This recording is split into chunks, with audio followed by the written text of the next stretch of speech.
Hello everyone, welcome to today's story. A journey built on silence and silent sacrifices and a kind of love hidden in the gaps between words. What if the person you love is suddenly chosen for someone else?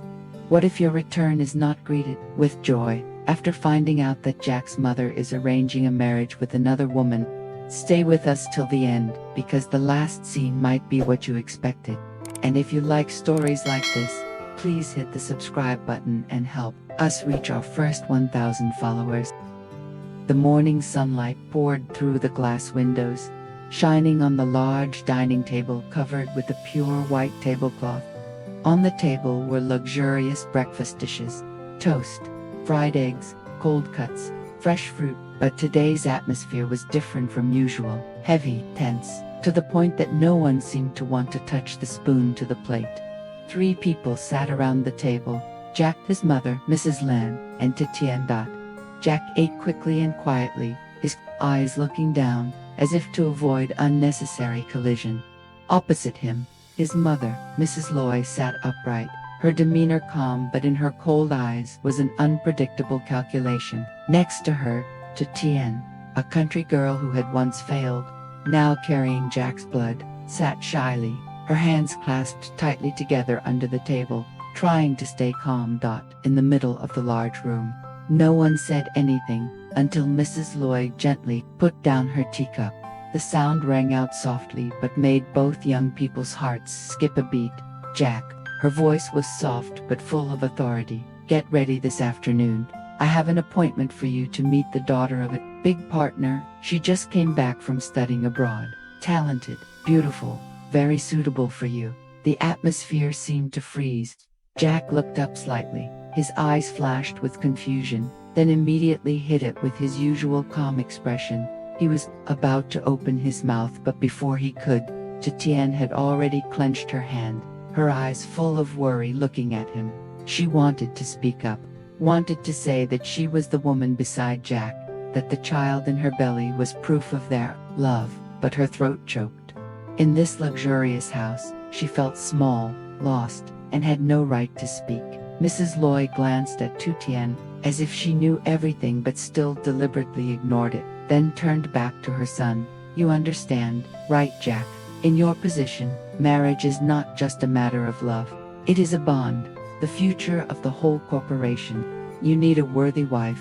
Every word she said was like a knife cutting into Tien's heart. Jack sat silently, his hands gripping the cup so tightly that his knuckles turned white. His heart was torn violently between family responsibility and true love, between the desire for self-determination and the undeniable arrangement. The room was brightly lit, but no one saw the light. Only the suffocating atmosphere remained. When all 3 of them understood, from this breakfast, the storm had officially begun. In the small apartment, the space was quiet. Only the sound of the clock ticking gently could be heard. Tien sat on the sofa, her arms hugging her stomach, her eyes distant. Jack sat next to her, his hand holding hers, squeezing tightly as if to convey a silent promise. Don't worry, I'm here, Jack said softly, his eyes following Tien's slightly anxious face. She pursed her lips, forcing a smile, but in those eyes, anxiety was still evident, because she knew their love was being severely tested. Suddenly the phone rang. Jack glanced at the screen. The 2 words "Mom is calling" were shining brightly. He frowned slightly, but still pressed the answer button. On the other end of the line, Mrs. Loy's voice rang out with authority. Jack, where are you? I'm with Tien. She needs you right now, Jack replied slowly. Mrs. Loy was silent for a moment, then said, each word like a knife, leave it, go home immediately. Havi is here. I invited her over for dinner. You can't be rude. This is a big deal, not a love joke. Jack's heart sank. He looked at Tien. Her face was pale. Her lips trembled as if she wanted to say something, but stopped. But Mom, Jack tried. His voice choked. Tien is pregnant. I can't leave her alone. Don't mention it anymore. Mrs. Loy's voice was cold. Don't you understand your responsibility? A marriage is not just a personal matter, it is the future of the whole group. Come back now, I don't want to hear any more refusals. The call ended. Only the dark screen reflected Jack's heavy face. He bent down, hugged Tien for a moment, his voice trembling. I'm sorry, but I have to go. Wait for me to come back. With that, Jack quickly put on his coat, grabbed the car keys, and quickly walked out the door. The sound of the door closing made the room even more empty.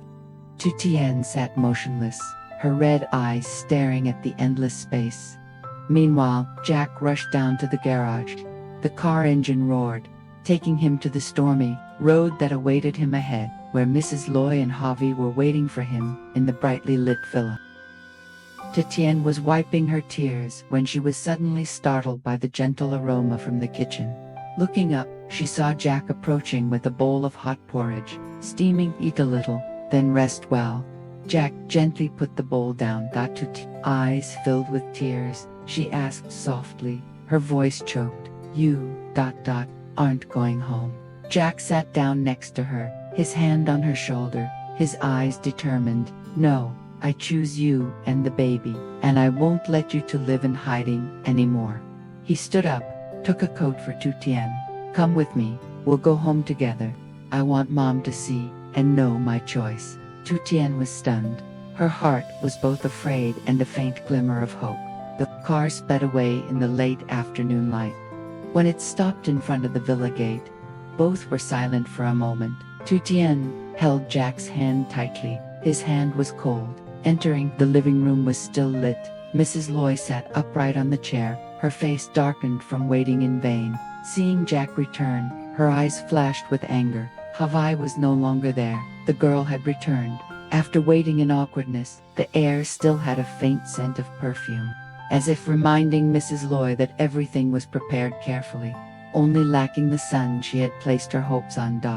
Jack pulled Tien's hand and walked in, facing his mother's cold gaze.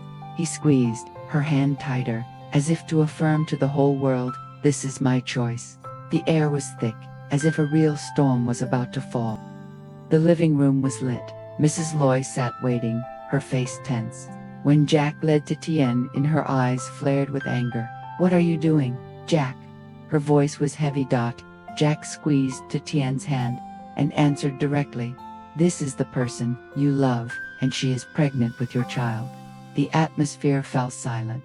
Mrs. Loy laughed sarcastically. A country girl who has failed, and you want to bring her into this house? What about the corporation? What about your future? Jack faced her, resolute. I don't need all of that if I have to trade love and family. If you don't accept, I will leave. Mrs. Loy slammed her hand on the table, her voice cold. Okay, you have chosen, then don't regret it. The atmosphere was heavy, signaling that a real storm was about to begin. The villa door slammed shut behind him. Jack held Tien's hand tightly, and the two stood silently for a moment in the darkness. There was no more splendid light, no more bustling footsteps of the servants, only the cold night wind. Are you really giving up everything? Tien whispered, her eyes filled with tears. Jack turned around, holding her shoulder tightly. I won't give up, I only choose what is most important to me. The group can be rebuilt, reputation can be regained, but you and the child, if lost, then nothing can replace it.